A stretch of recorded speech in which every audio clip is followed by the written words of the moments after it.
are there any things from the inside that basically limit you or make you think that there are certain things that you would like to do but somehow you can't?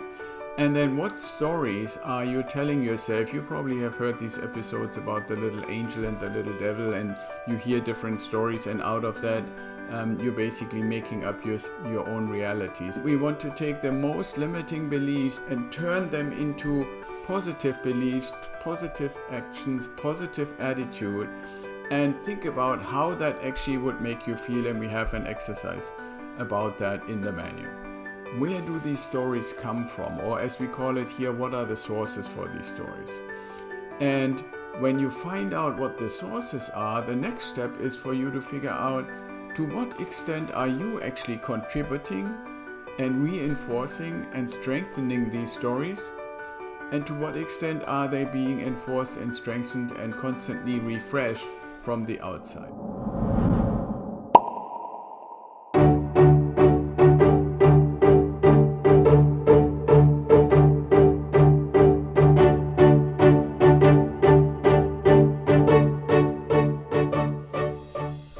Hello and welcome back to the Ideal Wealth Grower YouTube channel. My name is Axel Meyerhöfer and I'm your host for today's episode. If you watch this episode for the first time about our mindset manual, I would like to direct you back to episode 1 for part 1 and then episode 2 for part 2 of the mindset manual. And today we are actually continuing with episode 2 of part 3 of the mindset manual. So, as always, I like to ask you to like the video, subscribe to our channel, ring the little notification bell so you get notified when we have new content. And the most important thing for you and what we like to ask you to do in return for watching and creating these materials for you is that you share these videos with your network. Because it's not just if you want to become a real estate investor, it's also a matter of anytime you encounter somebody in your network who is actually working on their mindset and on their attitude, the mindset manual will be beneficial to them. So let's dive into today's episode, which is the second episode for part 3 in the manual. And as last time, I want to make you aware that I'm going to look down left and right a little bit to my notes and to the stuff that I prepared on my screens here, because I want to track along with you as you would be working through the manual on your desk and have the video, and you can start and stop the video to go through the exercises and work through everything.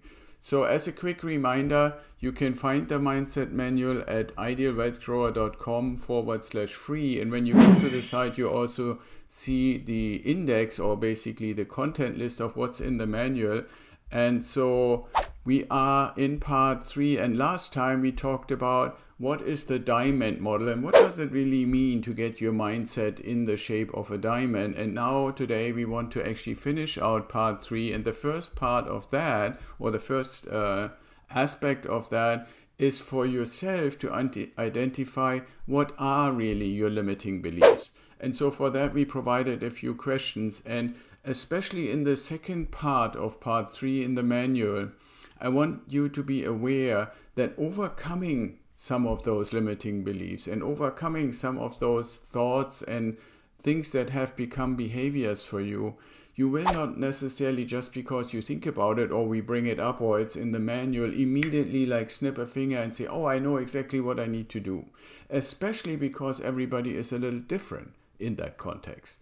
So in the manual, in the exercises, what you will see is that we provide you and want you deliberately to spend some time and go over the same kind of thoughts and maybe different or slightly adjusted solutions here and there, so that you're refining what you're ultimately going to change and what actions you're ultimately going to take.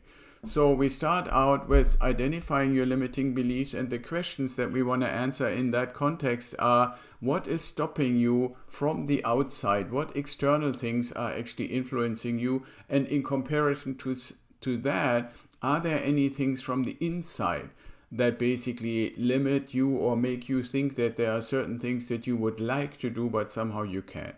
And then what stories are you telling yourself? You probably have heard these episodes about the little angel and the little devil, and you hear different stories, and out of that, you're basically making up your own reality. So what are those stories in a little summary, like just a few lines, a few sentences about that? And then when you think about these stories and what you're hearing in your mind when you think about a certain topic, especially when it's related to what are my goals and where do I want to go and where do I see myself in a few years, is where do these stories come from? Or as we call it here, what are the sources for these stories? And when you find out what the sources are, the next step is for you to figure out to what extent are you actually contributing and reinforcing and strengthening these stories, and to what extent are they being enforced and strengthened and constantly refreshed from the outside. So that then gives you actually the opportunity to say, okay, there are limiting beliefs, and you want to contrast from a language, from a communication point of view, from the way you express yourself. If you took those little summaries of what the actual limiting beliefs are and had to turn them into positive statements, how can you call them something that would be considered a supportive or positive belief? So then when you have that contrast, the next thing you want to do is to identify what is in a biggest picture thing, the biggest limiting belief bucket, so to speak, of things that you have been able to identify. We call that write yourself a stuck sentence, where you say, I am stuck because of whatever this massive thing is. Now, then you should think, okay, now that I know what the biggest obstacle is and then maybe some smaller subsequent ones, you want to ask yourself and answer the question, what are the implications of these thoughts, of these behaviors, of these beliefs, of these stories? And we broke it down into a few different categories. So the first category of the implications of those beliefs is how do they apply and make your life different right now, in the present? Then think back a little bit and ask yourself, how have they influenced your life in the past? And then think forward, if you were to keep them the way they are right now, how would they apply and impact your life in the immediate future, in the midterm, and maybe in the long term, assuming you wouldn't change anything? Especially when you think about what are the things that you want to achieve, what are your goals, and remember we talked about the big, hairy, audacious goal, or what I call the BHAG. So you have that, and then we go actually back to our diamond model exercise, and we want to take the most limiting beliefs and turn them into positive beliefs, positive actions, positive attitude, and think about how that actually would make you feel, and we have an exercise about that in the manual. So when you're done with that, you reach the point where you can say, what are the 9 ways that limiting beliefs work? So you would ask yourself first, number 1, is anything that I am being told from the outside or that comes out from the inside relevant right now? That's called the relevance examination. Then you want to ask yourself, can I rephrase this, redefine the statement or the story into something positive? And can I break it into smaller increments, or what we call baby steps? Because when something is a limiting belief, an obstacle, something that you want to overcome, it can sometimes be a huge thing all at once, but when you break it down into smaller increments, you can overcome it. Then you can ask yourself, is there something, some behavior, something that you can do to really turn it into a habit? Or some people also call it a ritual. Like you remember from one of our earlier videos about the mindset manual, I encourage you to come up with an inspiring statement that you tell yourself in the morning, around lunchtime, in the afternoon, in the evening, and just before you go to bed. That telling yourself this statement 5 times a day over a certain period makes it a habit, makes it a ritual, makes it basically automatic, and you will basically crave it and think about it on a regular basis. Then you want to also find out what can you do to gather your energy to be positive when going into the future, and also how can you get support? Who are people who are already doing what you want to do? Who are people who are excited what you have set for goals for yourself and want to help you to reach those goals? And a few things that you can do is, there is, like I mentioned in another video, there is celebration of all the good things that happen, and you want to write those down in a manual or in a little diary every day. And the other thing that is really powerful is a lot of what we talked about, and when we're talking about beliefs in general, has to do what's going on in our mind. And one powerful activity that I would like to recommend for you is when you make the decision, I want to make a change, to actually role play with a partner, with a friend, with a spouse, with somebody that you're hanging out with. And by the way, this can also happen via Zoom. So when people say, well, I'm working from home, I can't really go, I don't want to be too close with other people, you can do this online and role play. How would it sound if you were to describe certain things you want to do and the goals and the baby steps associated with it in a positive way, with positive words, with a positive mindset? So then you can go and into the manual and write basically your so-called alternative statements, and that's where it comes in that you need to repeat it a few times. So you write one, you review it, you read it a few times to yourself, and then you write a second version, and then you write a third version. And the same thing with the baby steps. Look at the biggest obstacle, the biggest limiting belief, break it down into baby steps, and then actually work on the baby steps.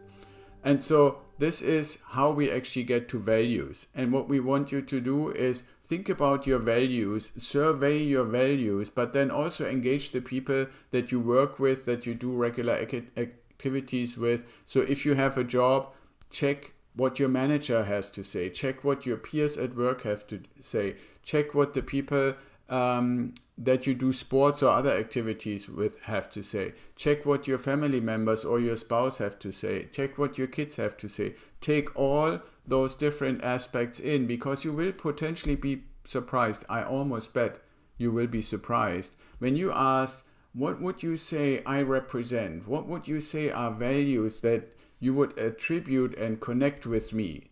The way I talk, the way I act, the beliefs that I'm stating, the way I show up in the world. What are those and how do they appear to you? And when you list them all and write them down, you will see how much they either align with what you believe they are and should be in your own beliefs, and what other people think.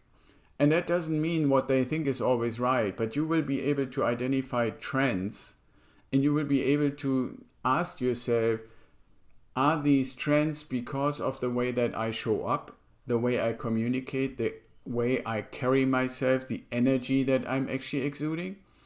Or where do potentially things that you don't like so much come from?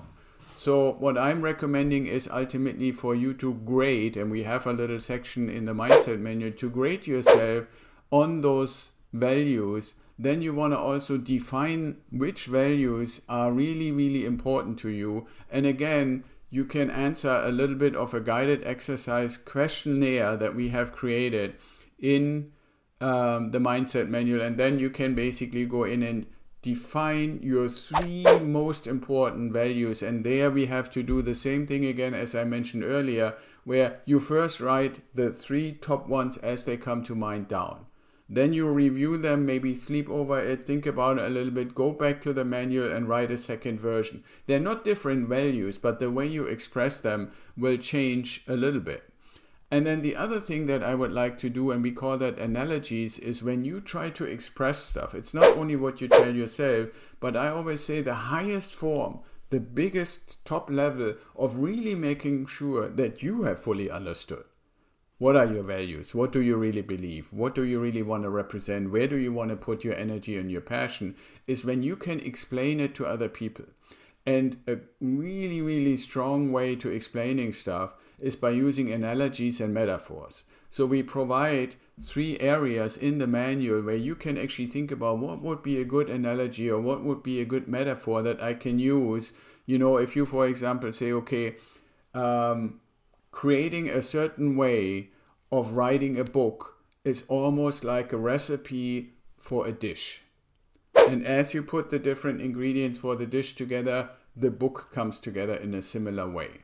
And different components as they go into a dish are also components, not the same ones, but the structure of how do you actually put a good dish together is similar, right? So that would be an analogy, and other similar analogies is what you want to find. And then the last part is we encourage you to do a fast writing exercise. Just really quickly write down your thoughts, and we give you guided questions so it's a little easier. And finally, you want to find out, is everything that you have now discovered and what you have been representing to the outside the same? Is it somewhat aligned? And we call that the integrity gap exercise. Is there a gap, or is it relatively close together?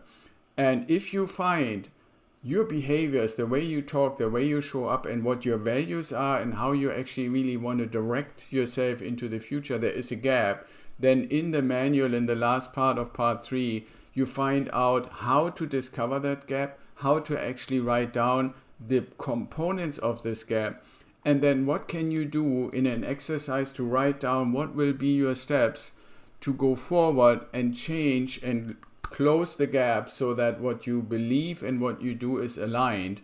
And that also means that you need to put down some new behaviors, and we provide a table for you. And you want to not just say, here is what I want to do as the new behavior, but you want to challenge yourself to say, okay, next week, for 1 week or for a month, I'm going to do these. And then in week 2, for a month, I'm going to do those. And so we basically give you all this content, all these kind of things. So you have an opportunity to really give yourself almost like a workbook.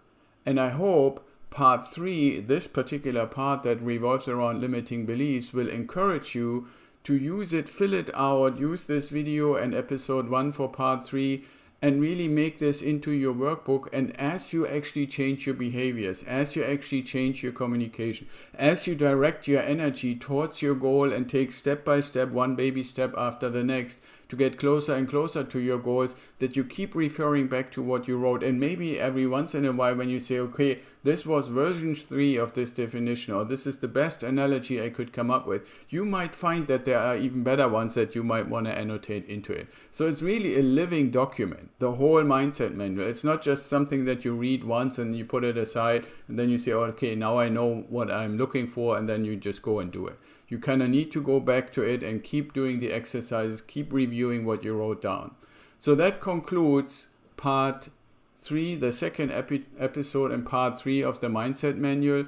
Soon we will come out with the next video about part 4. But before we do that, I would like to, if you haven't already, again ask you to like the video, subscribe to our channel, ring the little notification bell so that you get notified when we have new content. If you don't have the Mindset Manual yet, or when you share this video and the other previous videos from the channel with your folks, with your friends on social media, tell them to go to idealwealthgrower.com/free to have the free download of the Mindset Manual.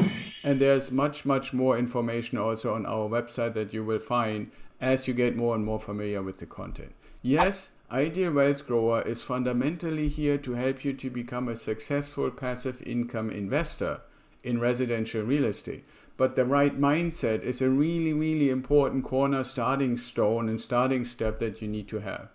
So I hope you enjoyed this video. I know it was a lot of stuff and I maybe spoke a little fast about it. So feel free to stop and go back and go forward to really have this video next to the Mindset Manual to help you really get the most out of it.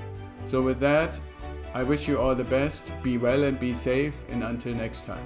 Bye.